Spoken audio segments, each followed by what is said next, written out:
In a school our size, it's so vital that the community and the town and the school work hand in hand. The school is the center of this community, and if we keep up with the needs and demands that we have with our students, it's going to make the community thrive as a whole. When people are coming into town to see if they want to live in Sayre, some of the things that they look at in our city is the schools. They look at the college, they look at the VOTEC, they look at the downtown area, and these are all critical to keeping our city thriving.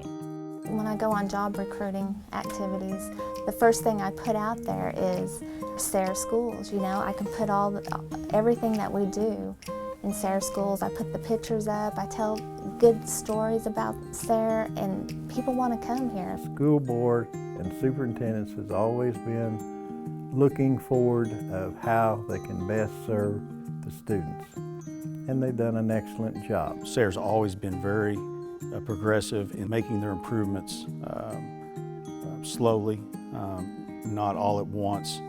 The history of Sayre Schools is deep and strong. Sayre has historically been able to pass bonds decade after decade.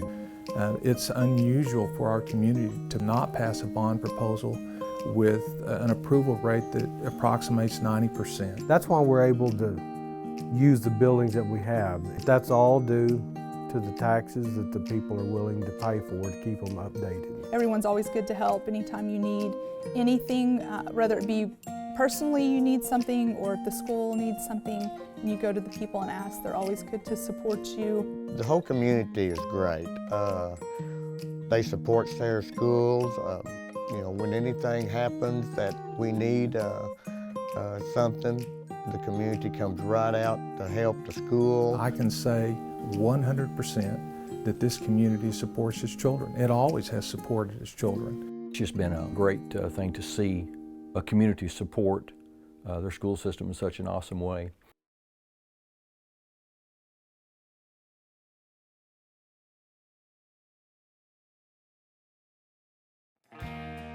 The improvement projects that make up this proposal are the result of a multi-year planning process that the Board of Education undertook, as well as a strategic planning committee made up of teachers and principals from across the district that sat down and worked out best how to meet the most pressing needs of Sayre children.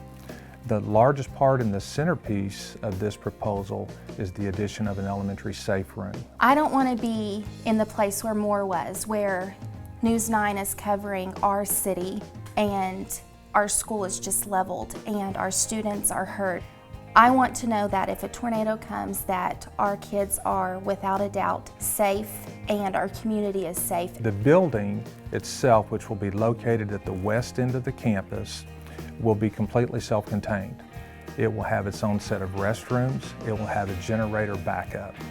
And the most important thing about that we want to share with the community is that it will be accessible to patrons in the event of severe weather. And that's an assurance that we want to offer our patrons. We want them to have a safe place to go as well. It'll be open to the public. We'll work with the emergency management director here in the county, make sure they have access to the building. When people don't have any place to go, they'll be able to go to the safe room here that's housed on the campus. But it's not just a safe room, it's also going to serve as a computer lab and a media center through that whole time. It'll be used every day. A media center that functions properly, along with integrating technology that they will use and continue to use when they leave these doors, is very, very important. To have that would just create a whole new set of opportunities for our kids. In recent years, we've really struggled with having some overcrowding in our classrooms, and one exciting part of this project is that we will actually add 3 additional classrooms in the elementary. And so we all know that have worked in this business how important that class size is to learning in the classroom.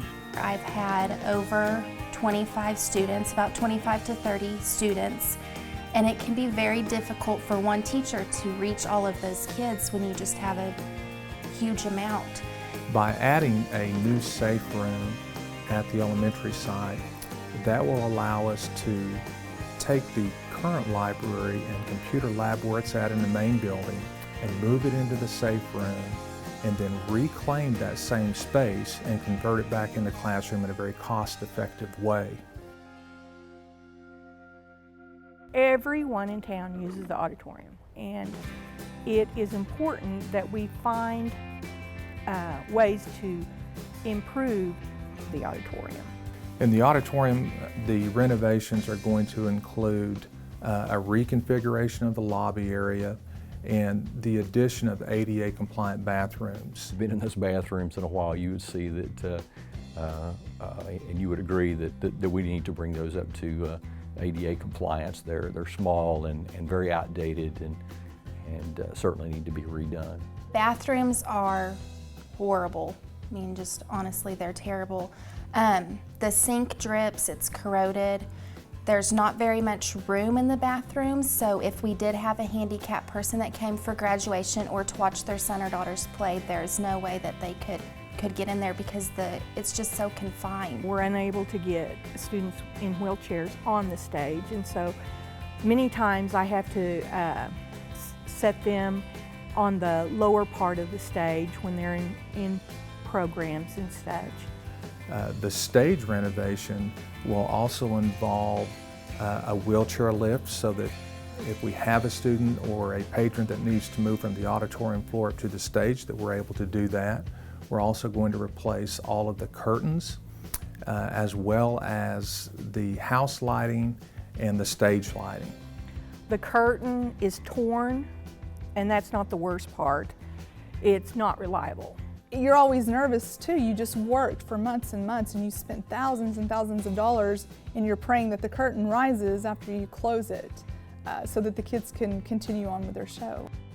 The lighting, there are many dead spots, and it's important for those parents to be able to see those kids in proper lighting. Our kids deserve better than that, and it's time to make those updates.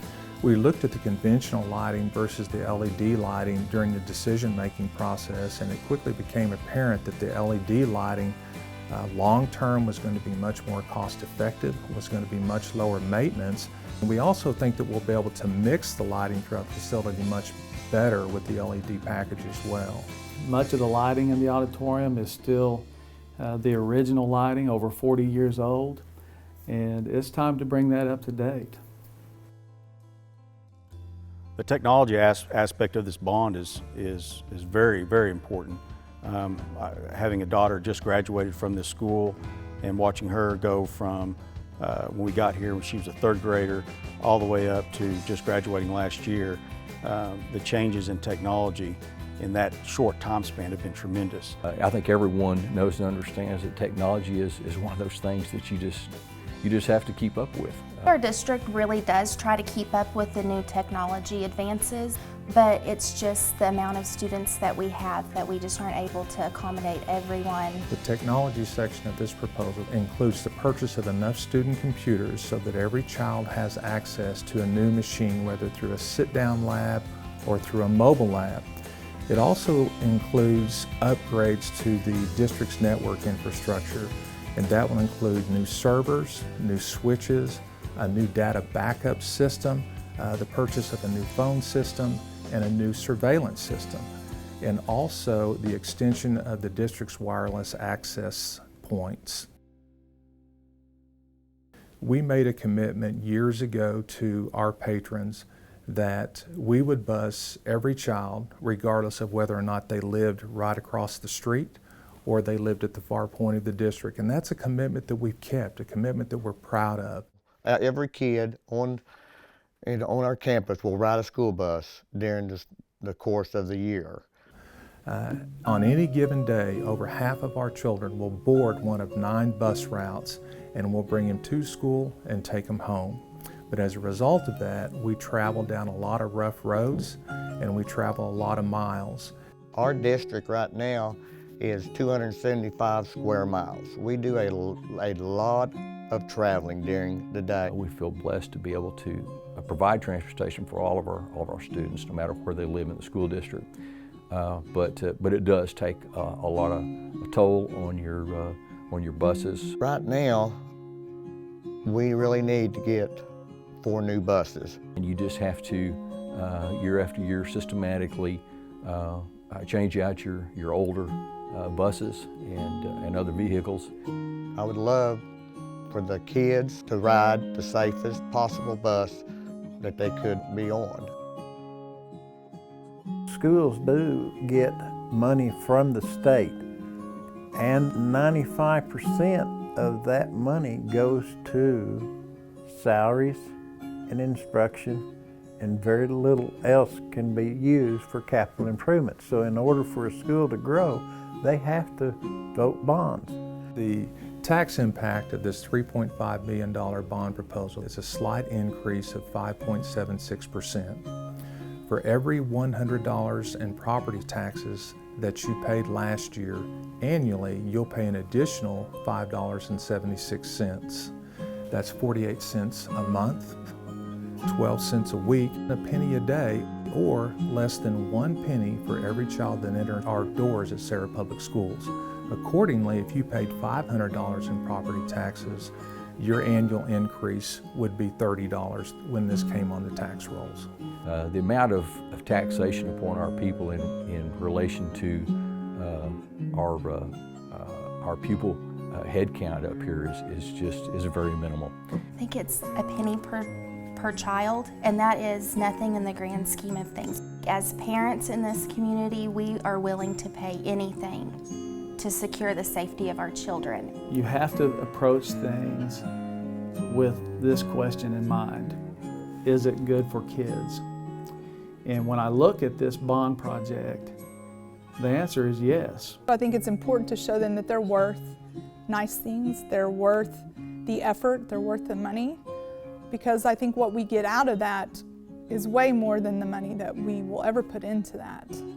We as a community must do what we can to support the school and to make it thrive. And it's got to be modern, updated, well-maintained. It's got to be the best, and that is where we want it. We as citizens have got to make sure that we offer the best to our kids and give them every opportunity they can. It's time to step up. Each of these improvements that we are looking at making will help our students. We take a lot of pride in our school. The community takes pride in our school and wants things to be a lot better. Our kids deserve those opportunities. Our community deserves those opportunities. Sayre has always taken care of its kids, and this is an opportunity for them to step up and continue to take care of them in the way that they're accustomed to here in Sayre.